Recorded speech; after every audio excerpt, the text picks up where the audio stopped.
Hello, this is Trinity, and you're listening to Lovespiracy. I'm going to apologize for a few things right off the bat. I had some property damage out in front of my house, so I had like a barrier where I really couldn't hear cars driving by. That's completely gone. So you're probably going to hear cars more than you probably ever have on any of my audio. And if you hear anything in the background, my daughter's here, and I'm using the best mic that I have. So I hope that everybody's safe from the storm from yesterday, the ones that are coming today, and the ones for the rest of the season and the rest of the year. Okay, so I wanted to cover a couple of things. It's going to be short, but I feel like I have to get this off my chest really quick concerning how you have conversations or how you try to understand other people that don't agree with you and what could cause those things to happen. I'm not a doctor. I'm not diagnosing anyone. I'm speaking on behalf of my understanding on the material that I've read and the material I'm bringing forward on in this show. That's it. Okay, let's move on. We all have brains, right? And Teehee, I have 100 jokes. I hear myself cracking jokes. I'm not gonna do that. I might later, but not right now. We all have the way that our brain functions. Let's put it that way. And I'm not talking about the whole brain. I only want to talk about three parts of the brain that I think would make it easier for all of us to be able to communicate and see each other's sides on things instead of being closed minded or just seeing down one path. And the importance, by the way, of you being able to communicate with others that you don't actually agree with or that you think you have a difference with and try to open yourself up to finding out new information. Okay. There's a syndrome, and mind you, I have to read off these medical journals. It's very fast, but you're going to hear clicking and it's going to be in my mouse. Okay. So I found out about something called Anton syndrome. So, and I'm not going to get into the words I obviously can't pronounce. I'm just going to give you like the quick synopsis on all of these and then tell you why I'm bringing them up. So, Anton syndrome is a rare symptom of brain damage. Of course, it's a motorcycle. It's a rare symptom of brain damage occurring in the optical lobe. I know I didn't say that right, but you get it. Those who have it are blind, but affirm, often quite adamantly, and in the face of clear evidence of their blindness, that they are capable of seeing. Right? They will tell you what they can see. They are blind, literally blind, but they will tell you things. They will literally make things up, and it's not because they want to be liars. They really don't think they're blind. And that's very important. Then I want to talk about the auditory pathway, right? And that is the auditory cortex. So obviously, that's hearing.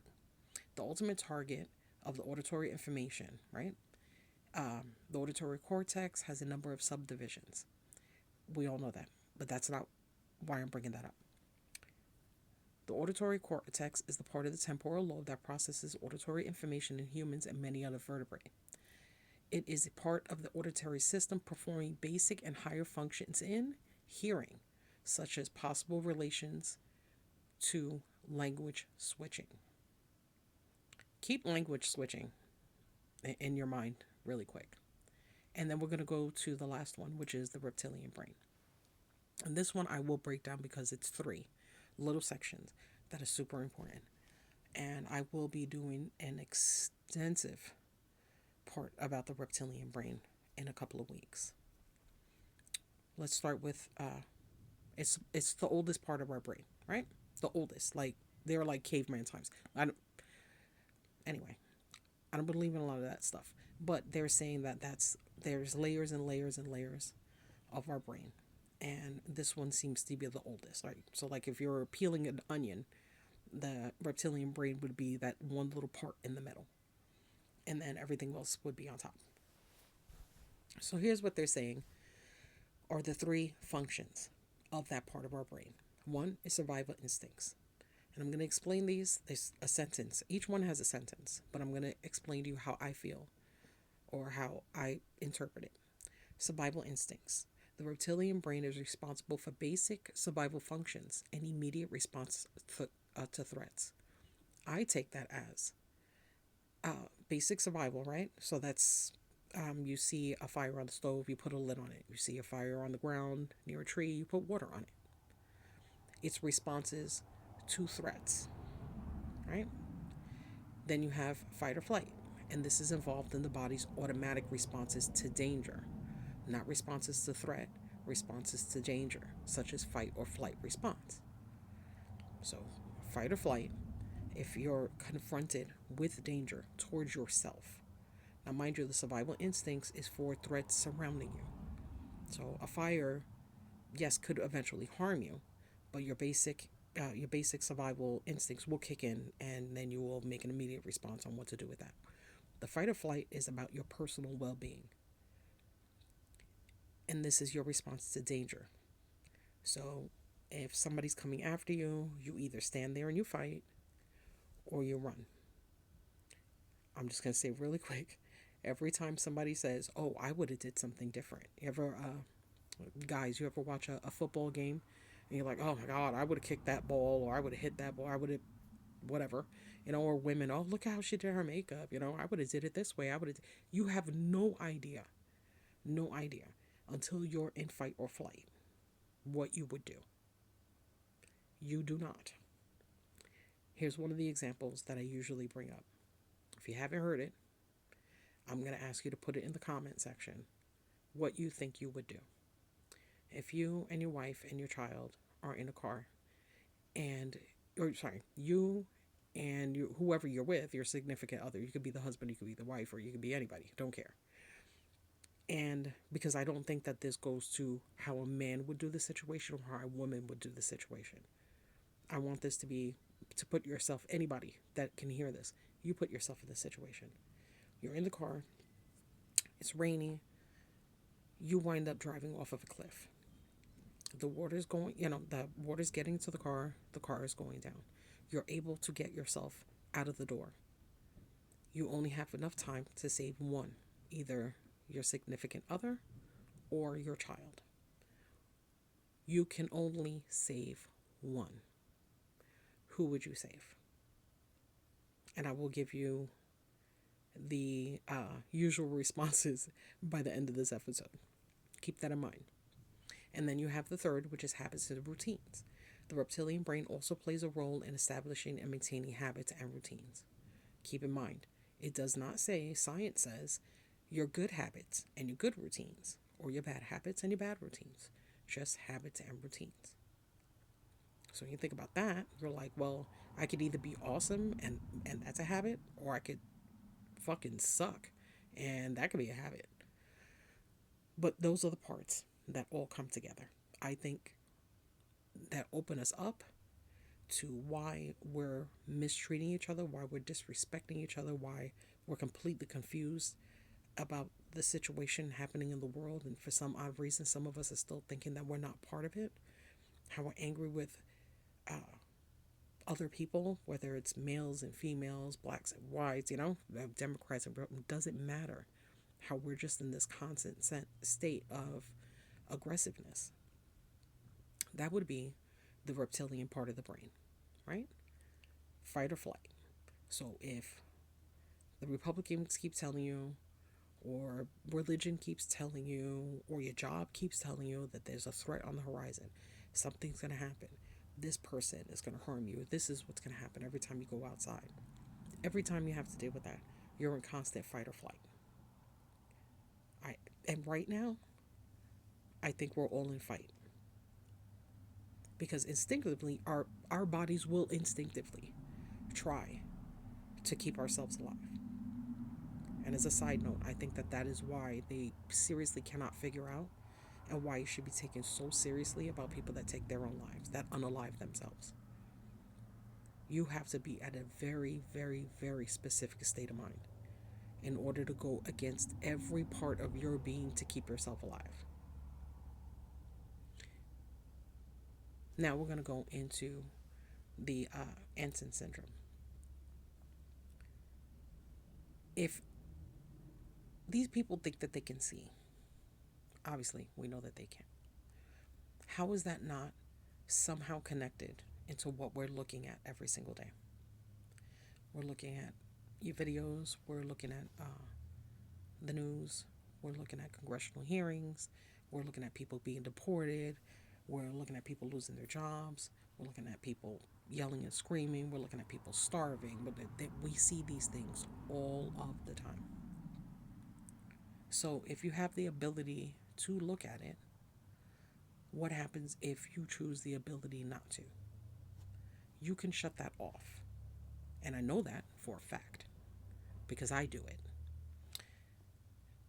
I want to say in the 80s and 90s, there used to be this commercial that would come on for the ASPCA, and they would show like dogs and cats, like, like a tear in a cage, and like a broken ear, or like a cut face. And I would look away, or I don't want to see it. I don't want to see it.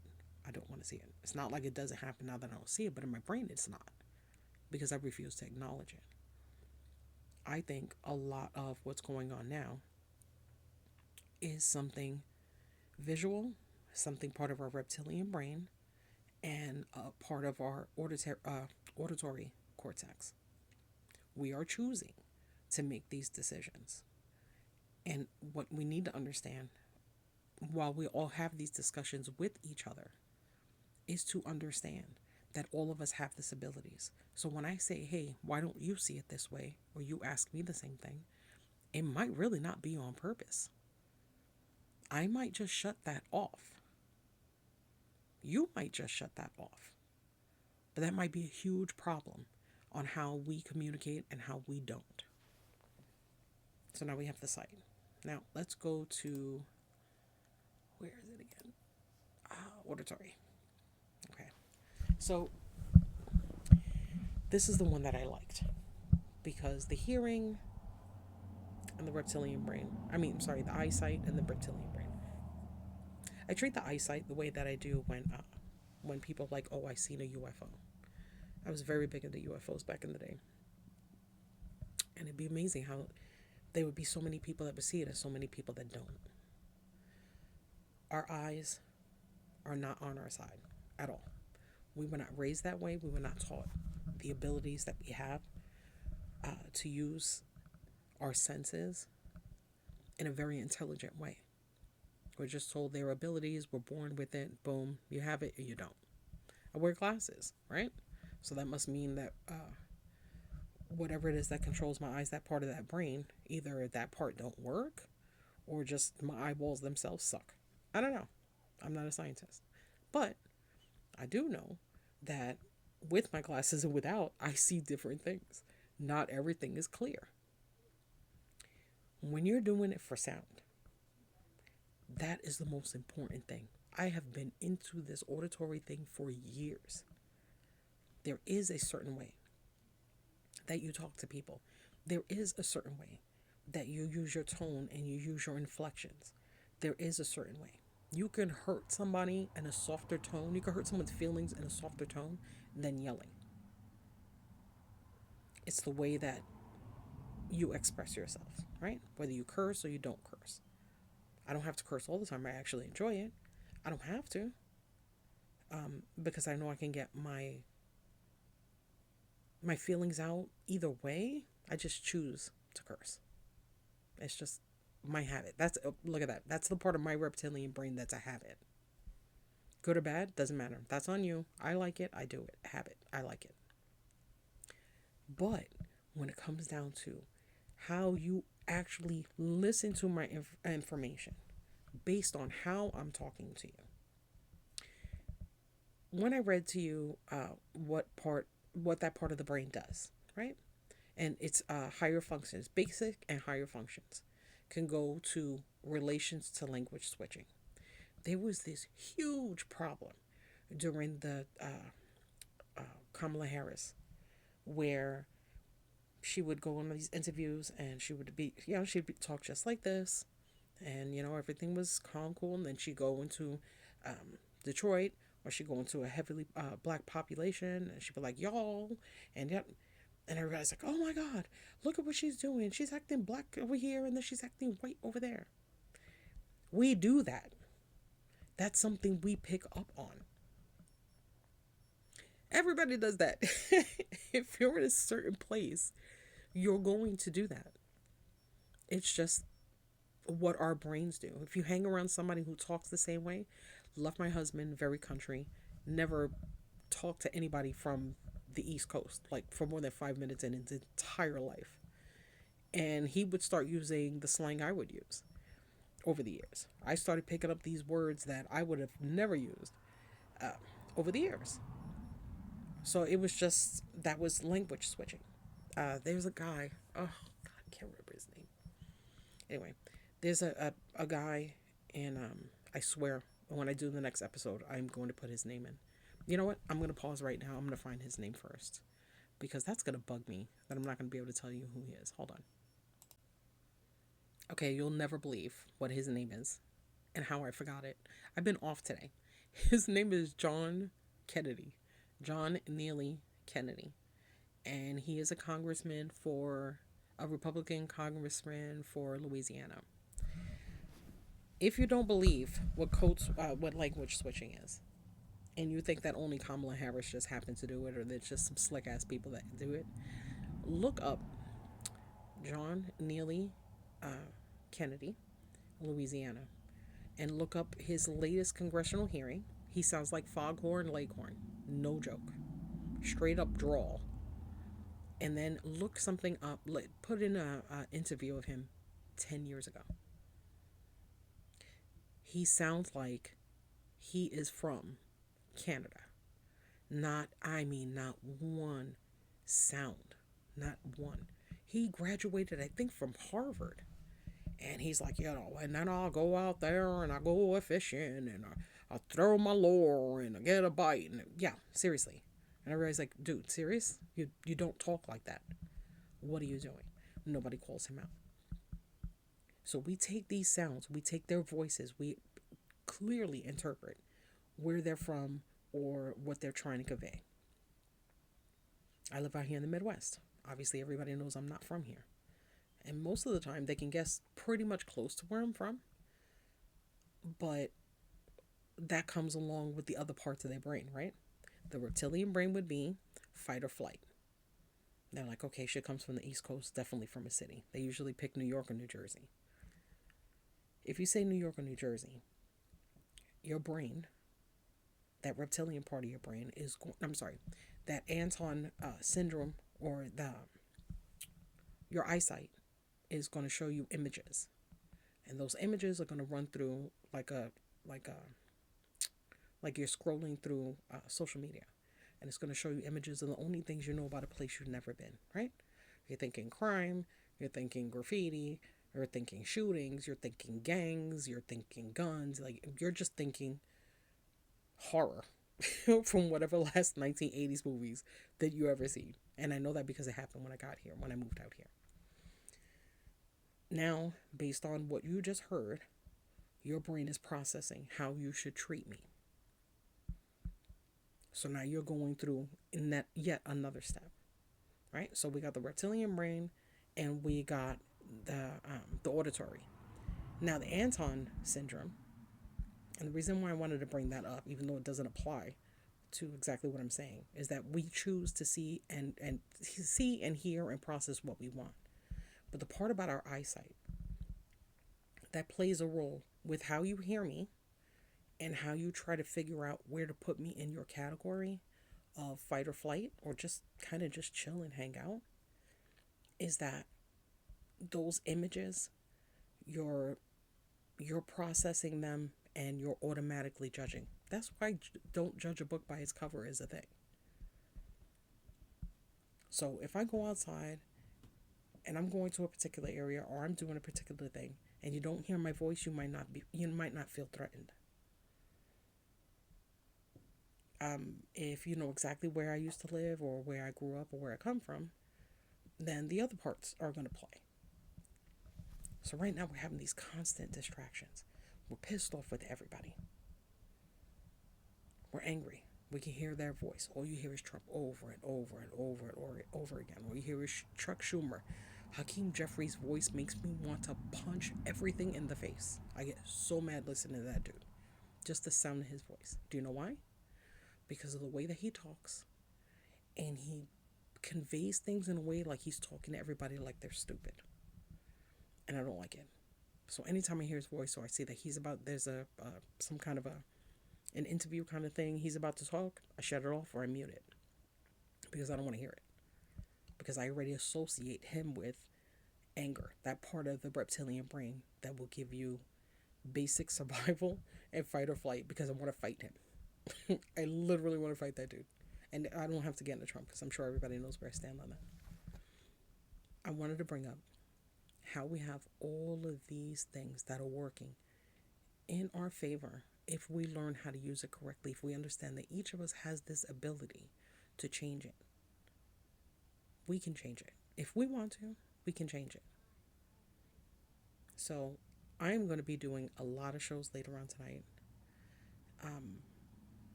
This is Trinity. This is Lovespiracy. I know I feel kind of weird. I know I sound weird today. Please stay safe out there. Keep your notifications on, whatever devices or whatever you use for the next couple of weeks. The weather is going to be bonkers. Please like and subscribe.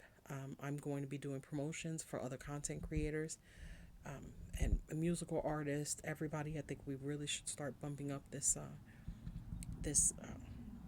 different form of media where we're more independent. We can pretty much do what it is that we'd like to do.